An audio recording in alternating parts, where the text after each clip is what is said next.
ஆசீர்வதிக்கும் தேவன் நம்மை ஆசீர்வதிப்பாரே. துதி ஸ்தோத்திரம் இயேசுநாதா, துதி உமக்கே என்றுமே. இன்று ஒரு வசனம். அங்கே அவரை சிலுவையில் அறைந்தார்கள். அவரோட கூட வேறு 2 பேரை 2 பக்கங்களிலும் இயேசுவை நடுவிலுமாக சிலுவைகளில் அறைந்தார்கள். யோவான் 19:18. கர்த்தருக்கு பிரியமான தேவனுடைய பிள்ளைகளே, இயேசு கிறிஸ்து தன் காயங்களை சகித்துக் கொண்டு தன்னை தியாகமாய் கொடுத்தார், நம்மை மீட்டுக் கொண்டார். அப்போஸ்தலனாகிய பவுல் தன் மனதின் ஆழத்திலிருந்து சிலுவையை குறித்தே மேன்மையாக புகழுகிறேன் என்கிறார். சிலுவை என்பது உலக பார்வையில் சாபத்திற்கும் அவமானத்திற்கும் அடையாளமாக, யூதர்களுக்கு வெட்கத்தின் சின்னமாக இருந்தது. ஆனால் இயேசு கிறிஸ்துவின் இரத்தம் அதில் சிந்தப்பட்ட போது அந்த சிலுவை பரிசுத்தமானதாகவும் இரட்சிப்பின் அடையாளமாகவும் மாறியது. சாபத்தை காட்டிய சிலுவை இப்போது ஆசீர்வாதத்தின் அடையாளம் ஆகியது. ஒரு சிறிய கண்ணாடி குப்பியில் வாசனை திரவியம் இருக்கிறது என்று வைத்துக் கொள்வோம்.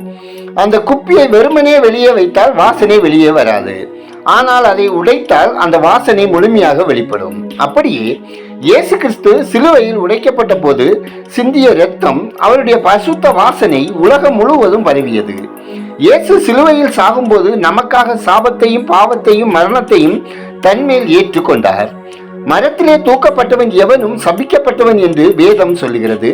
கிறிஸ்து நமக்காக சாபமாகி நியாயப்பிரமாணத்தின் சாபத்துக்கு நம்மை நீங்களாக்கி மீட்டுக்கொண்டார். நாம் இப்போது ஆசீர்வாதமாக, சுதந்திரமாக, நித்திய ஜீவனை பெற்றவர்களாக வாழ்கிறோம். இயேசுவை சிலுவையில் அறைந்தது யூதர்கள், ரோமர் அல்லது பிலாத்து அல்ல, நமது பாவங்களை அவரை சிலுவையில் அறைந்தன.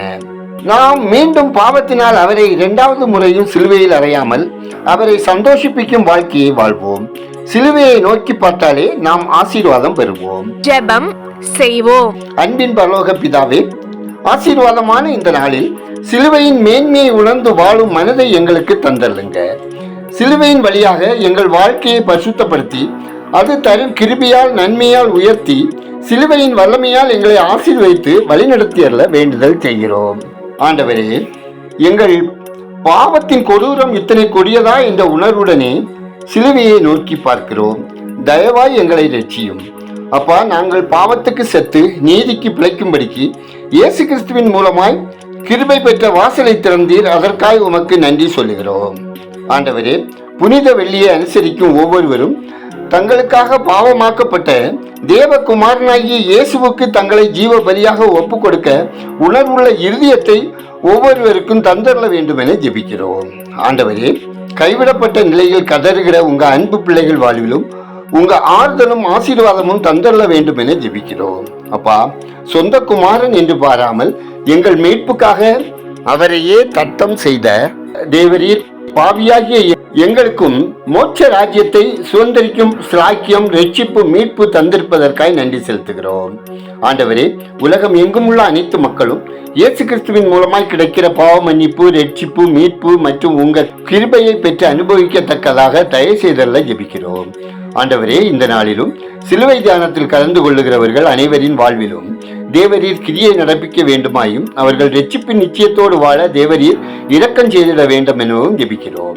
ஆண்டவரே, ஒவ்வொரு குடும்பத்திலும் தேவ சமாதானம், தேவ ஆசீர்வாதம் நிறைவாய் பெருகவும், பிள்ளைகள் கர்த்தருக்கு பயந்து கீழ்ப்படுதல் உள்ளவர்களாக சத்ருவின் கண்ணிகளில் சிக்காமல் விலக்கி காக்கப்படவும் தேவரீர் வழிநடத்திட ஜெபிக்கிறோம். ஆண்டவரே, ஒவ்வொருவரின் அப்பம், தண்ணீர், வருமானம், வேலை, தொழில், வியாபாரம், விவசாயம் ஆசீர்வதிக்கப்படவும், அவர்கள் அனுதின தேவைகளில் தேவ கிருபை பெருகவும், கர்த்தருக்கு சாட்சியாய் நன்றி உள்ளவர்களாக வாழவும், போக்குவரத்தில் தேவ பாதுகாப்பை பெற்று அனுபவிக்கவும் ஜெபிக்கிறோம்.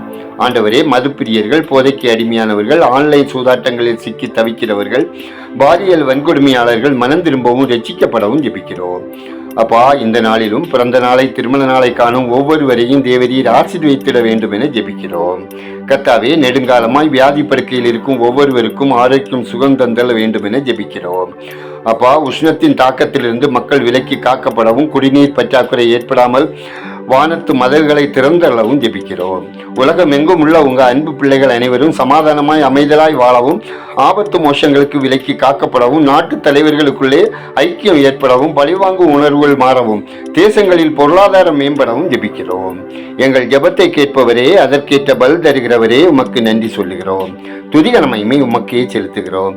இயேசுவின் நாமத்தில் ஜெபிக்கிறோம் எங்கள் ஜெபங்களும் நல்ல பிதாவே, ஆமேன்.